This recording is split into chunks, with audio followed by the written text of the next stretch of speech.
Bismillahirrahmanirrahim. Selamat siang mahasiswaku semuanya, mahasiswa PKMI. Semoga ketika mendengarkan video pembelajaran ini kalian semua dalam keadaan sehat. Baik, saya akan melanjutkan pertemuan materi berikutnya terkait dengan Pancasila sebagai dasar kehidupan bernegara. Seperti yang sudah saya sampaikan kemarin, bahwa pembelajaran PKNMI ini bukan hanya kita bisa mengajar, ya, menyusun RPP, membuat metode, media, strategi, tetapi bagaimana kita bisa memahami materi apa yang akan dipelajari oleh siswa, khususnya siswa SDMI. Nah, salah satu materi PKNMI adalah terkait dengan Pancasila, sehingga mahasiswa semuanya, Mbak dan Mas semuanya harus memahami Pancasila bukan hanya pengertiannya saja. Pancasila bukan hanya 5 sila, tapi paham bahwa Pancasila ini adalah sebagai dasar kehidupan bernegara. Artinya apa? Bahwa Pancasila ini sebagai dasar negara Republik Indonesia, di mana di dalamnya mengandung nilai-nilai luhur, begitu ya, yang mengatur kehidupan berbangsa dan bernegara. Pancasila tentu juga memberikan landasan moral dan etika bagi bangsa Indonesia, sehingga Pancasila ini benar-benar dapat dimaknai secara benar, betul-betul dimaknai secara mendalam, dan kemudian dapat dijadikan sebagai landasan di dalam kehidupan bernegara. Selanjutnya, kita juga harus memahami nilai-nilai dasar dalam Pancasila. Tidak hanya tahu bahwa Pancasila itu terdiri dari 5 sila, ya, tentu semuanya juga sudah tahu, sudah hafal di luar kepala, ya.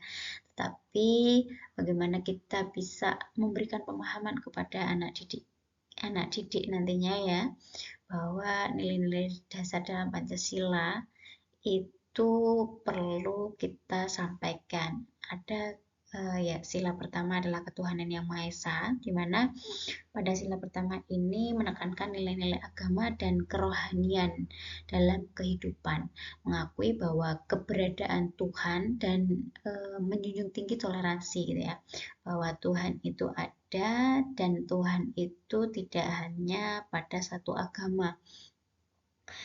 Memahami bahwa agama di Indonesia itu ada agama resmi yang diresmikan, gitu ya, ada 6, ada agama Islam, agama Kristen, Hindu, Buddha, Konghucu, Katolik, gitu ya, dan semua agama ini harus berdiri di atas perbedaan, gitu ya, dan kita sebagai warga negara Indonesia tentu harus menjunjung tinggi nilai-nilai toleransi, bagaimana kita menghargai mereka, cara berkeyakinan mereka, cara beribadah mereka, cara mereka menjalankan ketentuan dan syariat-syariat agamanya masing-masing. Selanjutnya adalah kemanusiaan yang adil dan beradab, di mana kita harus menjunjung tinggi harkat dan martabat manusia, menghormati hak asasi manusia. Kita tahu bahwa setiap manusia itu memiliki hak dasar, ya, misalnya hak hidup, bahwa kita dilahirkan di dunia ini memiliki hak yang sama, yaitu memiliki hak hidup, sehingga kita tidak boleh semena-mena merampas, ya, kehidupan seperti itu. Kemudian mendorong sikap adil dan beradab. Kita pahami bahwa adil itu tidak harus sama, tetapi porsinya itu sesuai, gitu ya. Kemudian Persatuan Indonesia. Persatuan Indonesia ini menegaskan pentingnya persatuan dan kesatuan bangsa, di mana kita harus memahami bahwa Indonesia itu berdiri di atas keberagaman. Beragaman ini baik dari segi agama, dari segi ras, suku, maupun antar golongan, sehingga kita harus memahami bahwa setiap kita itu tidak harus selalu sama. Perbedaan itu adalah suatu keniscayaan, ya, di Indonesia, sehingga kita harus bangga ketika kita itu berbeda. Jangan kemudian perbedaan ini kemudian menjadi alat atau menjadikan celah kita untuk merendahkan ataupun menjadikan ini sebuah perpecahan gitu ya. Selanjutnya adalah kerakyatan yang dipimpin oleh hikmat kebijaksanaan dalam permusyawaratan perwakilan.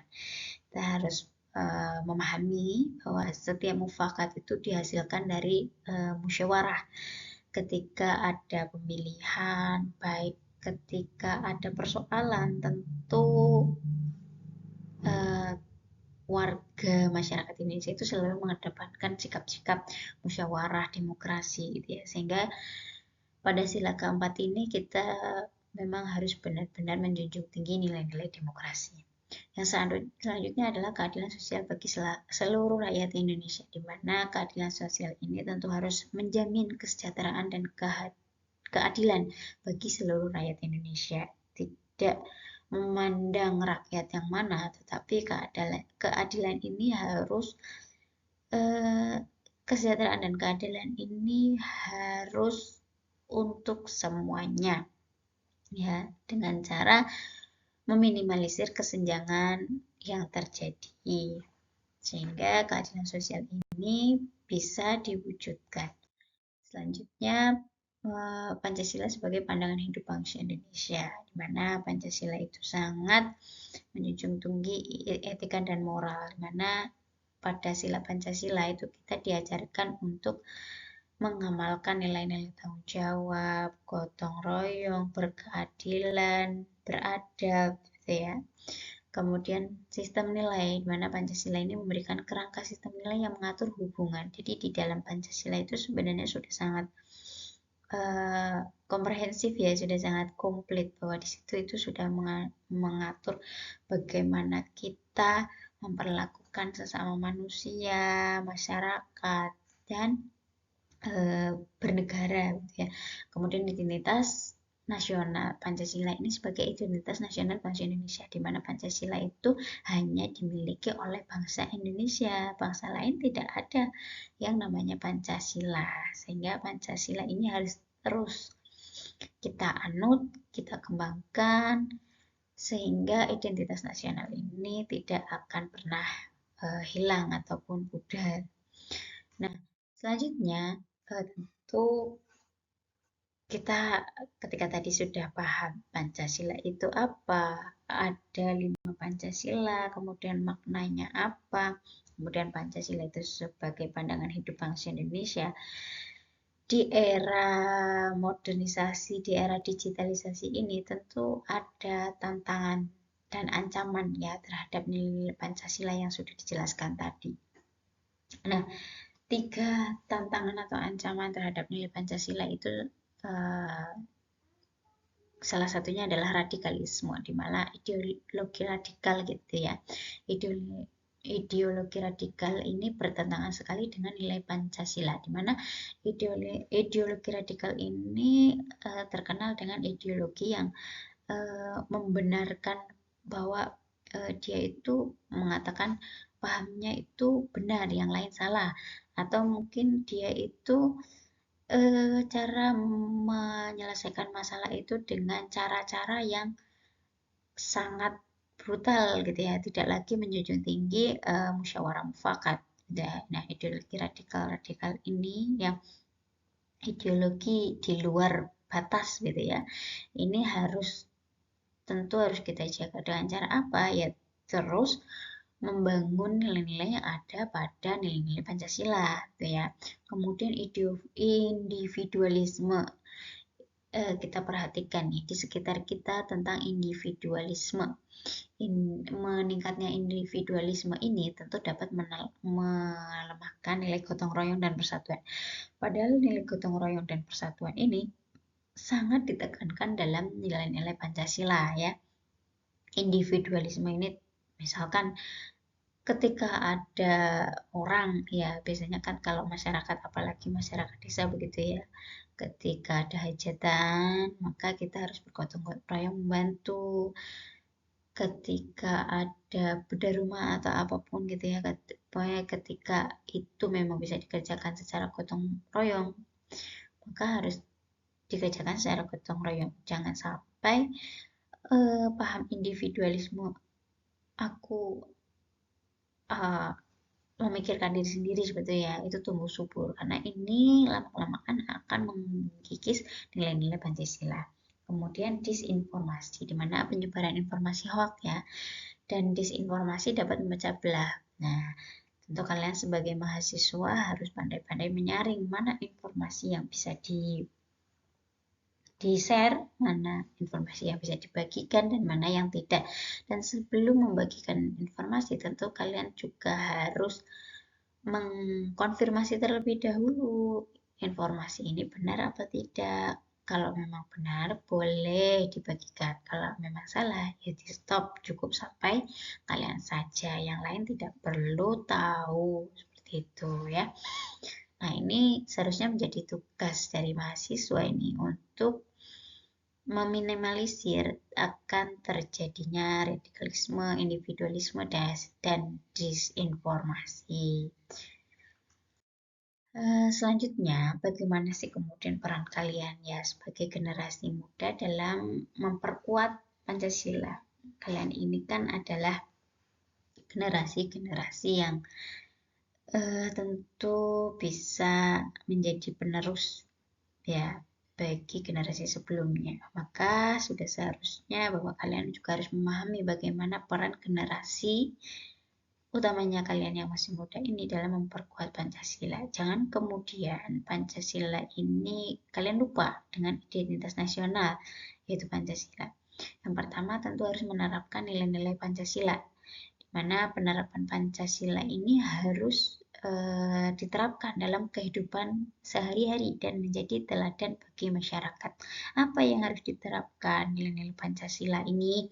Ya tadi ada nilai toleransi, ada nilai gotong royong, ada nilai berkeadilan, beradab, musyawarah, mufakat, ya.